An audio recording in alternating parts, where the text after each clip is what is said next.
Hello et bienvenue dans Powerful Reborn, le lieu, l'endroit où l'on parle mindset, dev perso, gestion émotionnelle, où l'on débunk parfois même le dev perso. Bref, un lieu où on va pouvoir discuter de plein de choses qui vont pouvoir te permettre d'évoluer et de grandir. Si tu ne sais pas encore qui je suis, moi c'est Maëlle, je suis coach en développement personnel et hypnothérapeute et je permets aujourd'hui à mes clients de se débarrasser tout simplement de leurs croyances limitantes, de leur schéma émotionnel pour retrouver le plein pouvoir de leur vie et tout simplement cultiver le bonheur chaque jour. On se retrouve aujourd'hui pour parler d'un sujet que je trouve un petit peu sous-coté parce que c'est quelque chose qui nous touche à tous et j'ai trouvé ça intéressant d'en parler aujourd'hui. Surtout que ça me parle beaucoup en ce moment, donc voilà. On va parler aujourd'hui de la fausse bienveillance. Qu'est-ce que la fausse bienveillance ?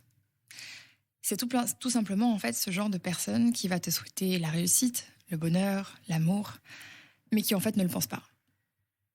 Qui va peut-être le penser parce qu'elle t'aime bien quand même malgré tout, mais qui va le penser à moitié. Qui va dire ok, bon alors, sois heureuse, réussis, etc., mais pas plus que moi. Voilà. Ça s'appelle de la fausse bienveillance. Et c'est pas la seule façon d'identifier ça, mais c'est tout un tas de choses. Et je vais te donner tout simplement différents exemples qui vont te permettre de comprendre justement ce que c'est, comment identifier en fait cette fausse bienveillance et comment du coup démasquer les gens. Parce que parfois on pense qu'on est bien entouré par des personnes géniales, etc. Et puis quand les masques tombent, c'est un petit peu différent. Et tu te rends compte de certaines choses et tu dis ok, effectivement, voilà, c'est quelque chose que j'ai vécu il y a 1 ou 2 ans, assez fortement. Et sur le coup, j'étais pas du tout prête à ce que j'allais découvrir. Mais finalement, si je m'étais écoutée, peut-être que j'aurais pas pris cette grande baffe dans la gueule. Bref, peu importe. Donc pour commencer, déjà, voilà, la personne qui va être faussement bienveillante avec toi, elle va te souhaiter des choses, mais le moment en fait où tu vas avoir besoin d'elle, le moment où tu vas être en galère, le moment où ça va être difficile, tu pourras remarquer que la personne ne sera pas là. Par exemple, si cette personne te souhaite la réussite dans ton business, elle va te dire oui, il faut que tu évolues, que tu grandisses, maintenant, que tu évolues au niveau du chiffre d'affaires, je crois en toi. Et le jour où tu te casses la gueule, ou bien le jour où c'est compliqué, cette personne, elle n'est pas là. Elle n'est pas, tout simplement.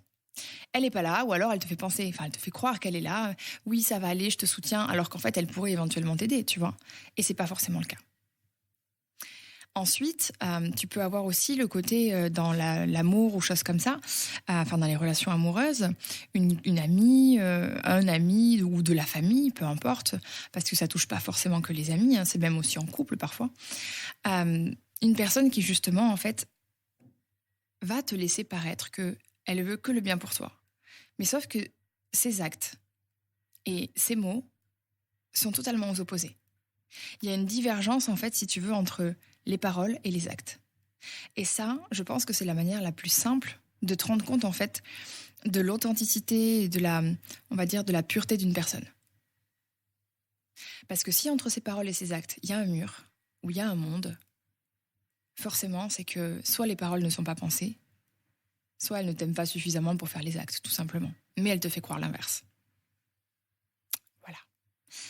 T'as aussi, tu sais, ce type de personne qui va également très souvent, quand tu réussis quelque chose, par exemple, imagine que tu as décroché un nouveau boulot, ou bien que tu as fait évoluer ton entreprise, ou que tu es en couple avec une nouvelle personne, etc.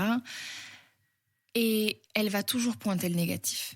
Elle ne va jamais te dire « Waouh, super, je suis tellement heureuse pour toi ».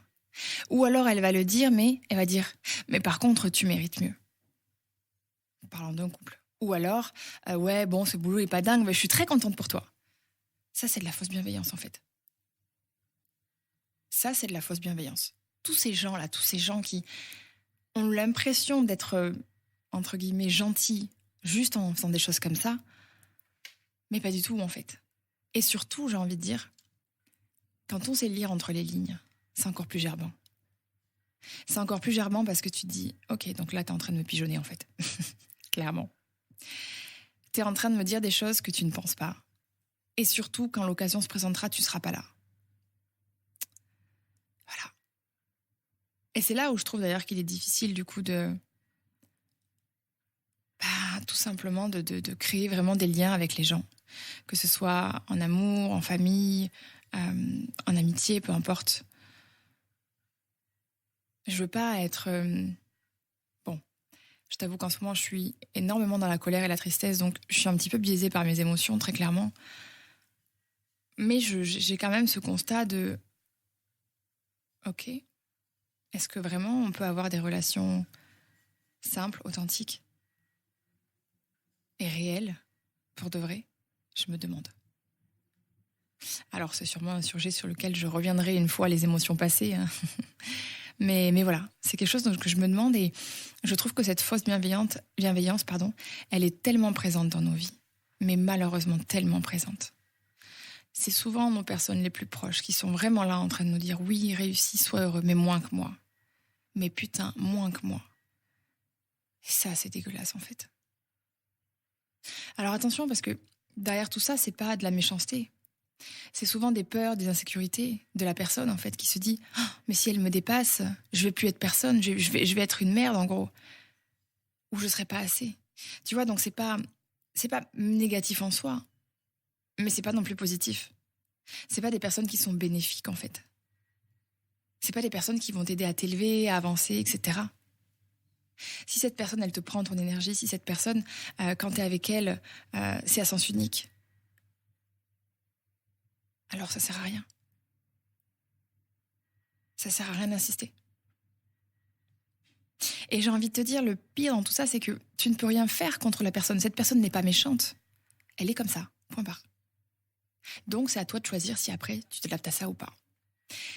Mais le souci dans tout ça, c'est que ces mots-là, quand ils sont sortis, comme je te disais, donc ça peut être soit vraiment quand il y a une nouveauté dans ta vie et que du coup la personne pointe le négatif, ou va vite te juger, tu vois, du style oh mais dis donc, t'as pris du poids. Ouais, c'est pas bienveillant en fait, clairement pas.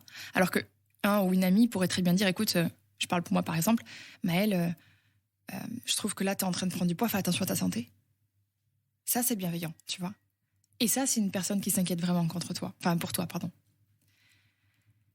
Ou alors que ce soit comme je disais tout à l'heure, le côté ok vas-y, on avance ensemble, réussis, etc. Et en fait tu te rends compte que quand il y a besoin de cette personne ou bien quand il faut passer à l'action, il n'y a plus personne. Il y a différentes manifestations, tu vois, de la fausse bienveillance, mais je pense que tu dois la vivre assez souvent, que ce soit vraiment, je te dis, par la famille, les amis, les amours, peu importe. On la vit assez souvent et moi, aujourd'hui, j'ai juste envie de dire, genre, foutez-moi la paix. C'est tout. C'est toi, en fait, qui choisis après comment tu t'adaptes à ce genre de fonctionnement. Vraiment. Parce que du coup, le souci dans tout ça, comme je te disais, c'est que ta confiance, plein de choses, ton estime peuvent être touchées aussi. Parce que inconsciemment, c'est des petits morceaux, des petites bribes qui sont posées comme ça dans ta tête. Et il suffit que tu leur donnes un petit peu trop d'espace. Ça peut être déstabilisant. Moi, je me rappelle à l'époque, j'avais quelqu'un qui me disait que finalement, j'étais pas attirée par le million, que j'étais pas une grosse entrepreneuse, mais que c'était ok, c'est comme ça, et machin. Sauf qu'en fait, il attendait quoi de ça? Que je lui dise, oui, t'as raison, super, je suis qu'une merde. Non, parce qu'en fait, c'est le message qu'il me transmettait. D'accord? Alors qu'en fait, je suis juste différente et que j'ai pas envie de même chose que lui, et c'est ok, tu vois. Mais sur le coup, j'ai douté, je me suis dit, peut-être qu'il a raison, peut-être que, en fait, je suis pas une bonne entrepreneuse. Peut-être que je serais, en fait, toujours naze et toujours assez bas. Dans les débuts, c'était... Et je lui ai donné du crédit et j'ai entaché, on va dire, une partie de ma confiance et mon estime de moi au niveau du pro, tu vois. Parce que cette personne, tous les jours, venait me poser des petits trucs comme ça. Et sur le coup, je me suis quand même remise en question. Je me suis dit, ok, est-ce que c'est pas toi qui te mets en position de concurrence pour être au-dessus de lui ou je ne sais quoi? Et avec le recul, je me dis, ok, demain, cette personne, si elle fait des milliards, est-ce que tu changes? Non. Est-ce que ça change quelque chose dans votre amitié? Non, je m'en fous. Ok. Bon. Parce que tu vois, j'essayais quand même de pas toujours accuser l'autre non plus en essayant de voir ce que ça réveille chez moi. Et je me suis rendu compte tout simplement que non, en présence de cette personne, il faisait en sorte inconsciemment que je me sente amoindrie. Il éteignait ma lumière. Et j'ai le don pour m'attirer des gens comme ça. Et je ne dirais pas que cette personne était méchante. Mais par contre, elle avait une certaine toxicité pour moi. Parce que de moi, de par mes blessures, je me mettais du coup en dessous. Je m'empêchais de prendre de la place. Je m'empêchais de briller. Ça me rassurait aussi, attention, hein, ça me rassurait aussi parce qu'il y a des gros drivers là-dessus chez moi. Mais tu vois, c'était une espèce de micmac qui n'allait pas du tout ensemble, qui n'était pas compatible et qui du coup est devenu toxique. Et cette fausse bienveillance, honnêtement, sur le long terme, elle te flingue en fait. Si tu t'en rends pas compte, bien sûr, elle te flingue. Parce qu'après, ton cerveau qui, lui, cherche toujours à comprendre le côté relationnel, il va se dire, mais attends, mais elle me dit ça, cette personne, mais elle fait l'inverse. Non, mais c'est pas normal, c'est bizarre. Et c'est là où tu commences à trouver des excuses, des machins, des trucs. Non, en fait, pars du principe que la plupart des gens ne te souhaitent pas de réussir réellement. Ou en tout cas, ils te souhaiteront toujours de réussir, mais moins qu'eux. Les seules personnes qui réellement, en général, souhaitent de manière très détachée et très bienveillante la réussite aux autres, c'est des gens qui ont déjà fait le chemin, en fait. Pas forcément des gens qui ont déjà réussi de dingue, hein, c'est pas ça. Mais qui ont déjà fait ce chemin de se rendre compte, justement, peut-être d'être dans le concurrent, d'être en fausse bienveillance, enfin, peu importe. Et en général, ces gens-là, ils sont tellement détachés des autres qu'ils disent, mais réussissez les gars, réussissez les filles. C'est tout ce que vous méritez. Mais ils sont totalement détachés, justement, de ce que peuvent penser les autres, de tout ça, en fait. Mais c'est rare, je t'avoue que c'est rare. Je t'avoue que c'est rare. Et moi, ça m'emmerde au possible. Et surtout, j'ai un éveil qui est assez différent quand même aujourd'hui. Et tout ça, je le rôde à 10 000. Mais je le rôde à 10 000. De toute façon, comme j'ai dit, du moment où il y a une dissonance entre les paroles et l'acte, tu m'as perdu. Terminé. Terminé. Et c'est un peu la leçon que je viens de prendre dans les dents ces dernières semaines. Parce que j'attache énormément d'importance aux mots. Et quand les actes ne suivent pas, pour moi, t'es en dissonance. Donc t'as rien à faire dans ma vie, en fait. Point barre. Je suis sûrement assez intolérante, là, sur le coup, mais parce que je choisis, en fait, aussi. Je choisis de ne pas être touchée par cette fausse bienveillance.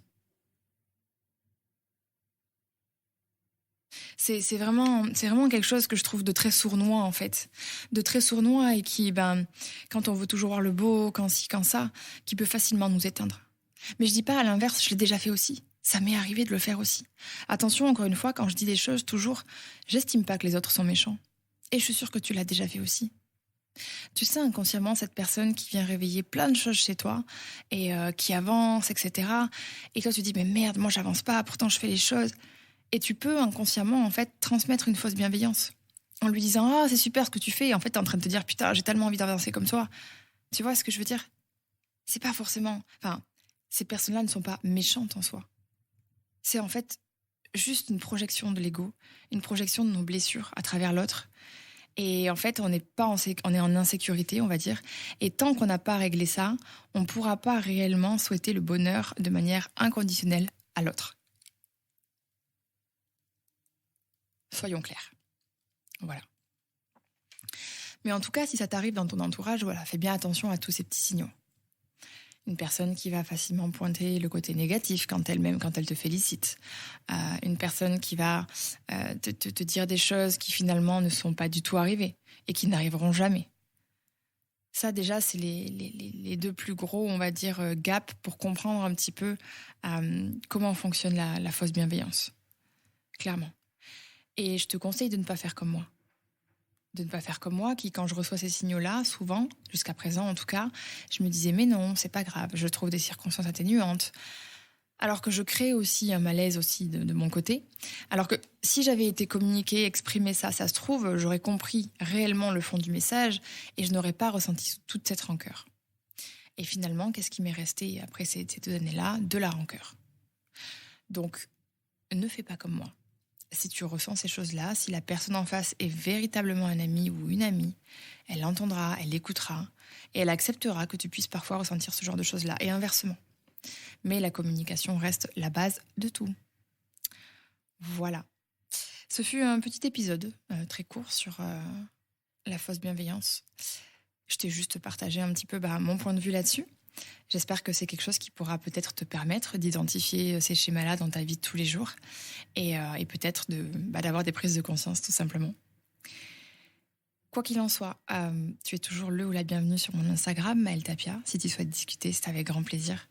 Et puis, si tu as 2 minutes, je te serais très reconnaissante de noter et de mettre un petit commentaire sur le podcast. Vraiment, c'est quelque chose de très important pour moi. C'est du contenu que je partage gratuitement avec le cœur. Et ça, c'est 2 minutes pour toi, mais c'est beaucoup pour moi. Donc, je te remercierais grandement si tu pouvais prendre ce temps. Ce serait génial. Voilà. Sur ce, je te dis à très vite et je te souhaite une belle journée. Ciao, ciao.